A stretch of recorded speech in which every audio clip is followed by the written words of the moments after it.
দেখেন আমি বিচিগুলো এখন এখানে আমি কাঁঠালের বিচি দিয়ে লতি দিয়ে রান্না করব।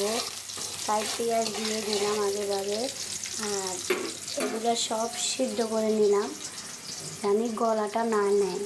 কাঁঠালের বিচিটাও সিদ্ধ করছি, লতিটাও সিদ্ধ করে নিলাম।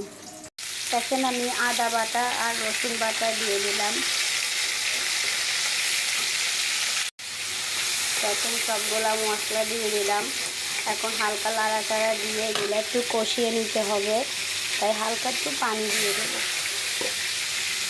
দেখেন আমি শুটকি দিয়ে দিলাম কষাতে। শুটকি দেখেন কত সুন্দর কষিয়ে ফেললাম, কত সুন্দর ঘ্রাণ বের হইতেছে শুটকির একটা। এগুলো দিয়ে খেতে খুবই মজা লাগে।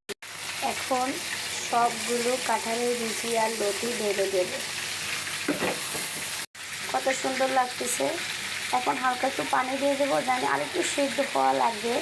দেখেন আমার লতিটা সুন্দর করে সেদ্ধ হয়ে গেছে।